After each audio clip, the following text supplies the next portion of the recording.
Far across the vast blue waters of the Pacific Ocean lies an island shrouded in mist and mystery. On the eastern shore of Pohnpei, in the Federated States of Micronesia, stands a haunting ruin, a colossal basalt walls, canals filled with still water, and towering stone platforms that whisper the echoes of a forgotten civilization. This is Nan Madol, often called the Venice of the Pacific, a lost city built on the ocean itself, and one of the greatest unsolved mysteries in human history. For centuries, Nan Madol has baffled archaeologists, historians, and explorers alike. How could an ancient people, living on a small island without metal tools or advanced technology, have constructed such an architectural marvel made of giant volcanic stones, some weighing up to 50 tons, all without any known means of transportation to move them across the sea? Locals believe that this city wasn't built by humans at all. According to legend, it was created by magicians who could control dragons. Others claim it was the work of ancient giants, or even extraterrestrials who descended from the stars to shape this place as a base of power.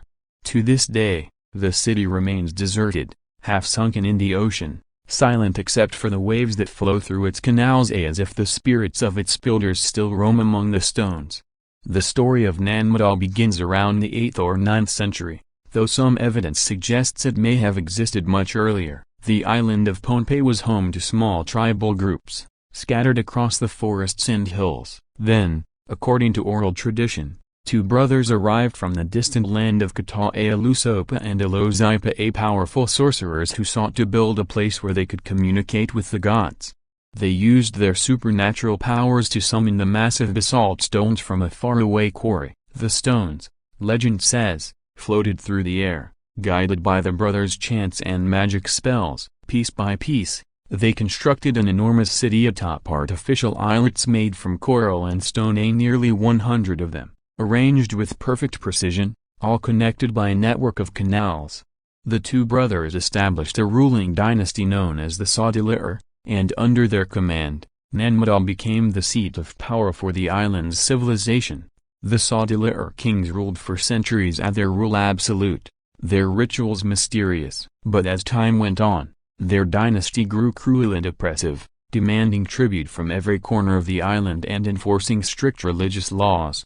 The people began to whisper that the kings had angered the gods, and soon, strange things started to happen. Storms battered the city, crops withered. The once mighty dynasty began to crumble. The final Saudeleur ruler, according to myth, was a tyrant named Isaac-Lekel, or rather, the man who overthrew him. It's said that Isaac-Lekel was a demigod, sent from the heavens to punish the Saudeleur for their arrogance. He gathered an army and sailed across the ocean to Pohnpei, where he destroyed the dynasty and claimed Nan Madol for himself. But after his victory, Isaac-Lekel didn't find peace. The city began to decay, the canals filled with silt, the stones seemed to lose their magic. Eventually, the inhabitants abandoned the place altogether. Today, all that remains are the ruins, towering walls rising from the water, some reaching over 25 feet high. The structures are made entirely of massive basalt columns stacked horizontally like logs, a technique unknown anywhere else in the Pacific. Scientists estimate that more than 250 million tons of stone were used to construct the city, yet there is no evidence of any quarry or tools capable of shaping and transporting such massive materials. How did they do it? That's the question that continues to haunt researchers.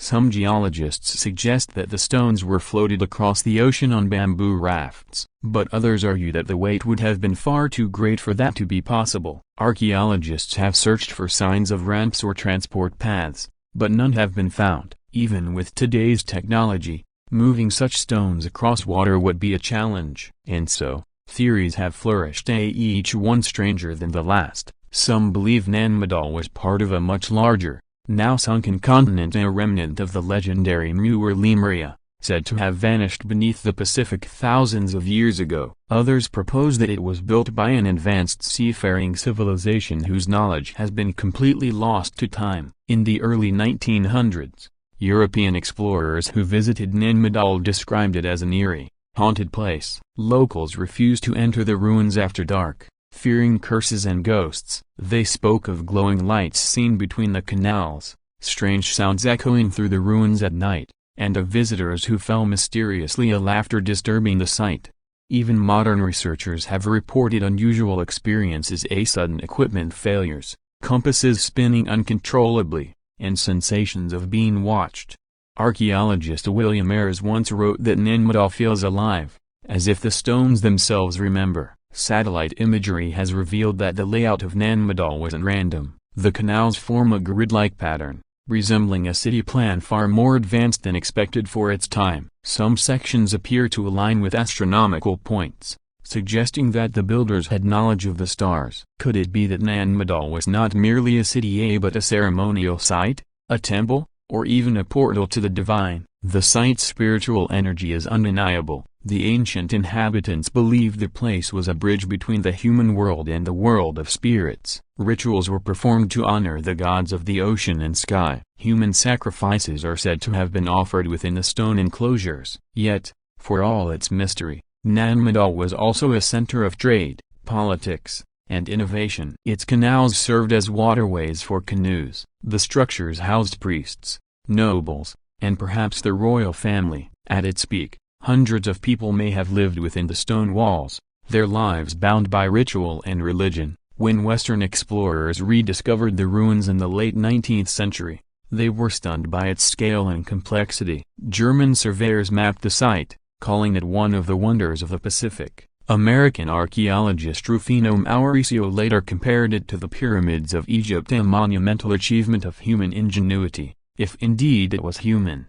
Yet, despite decades of study, many questions remain unanswered. Who exactly built Nan Madol? How did they move the stones? Why was it abandoned so suddenly? Some scientists point to geological changes, perhaps earthquakes or rising sea levels, that made the city uninhabitable. Others suspect social collapse or warfare. But to this day, there is no definitive explanation. In 2016, Nan Madol was declared a UNESCO World Heritage Site, recognized for its cultural and historical importance. But even now, it remains a place of secrets, untouched, overgrown, and quietly waiting in the middle of the Pacific Ocean. Standing among its silent ruins, one can almost feel the presence of the people who once walked there. The whispers of ancient chants, the sound of oars in the canals, and the flicker of torchlight reflected on the water. Nan Madol challenges everything we think we know about ancient civilizations. It stands as a reminder that humanity's past may be far more complex, far more mysterious, and far more extraordinary than we can ever imagine.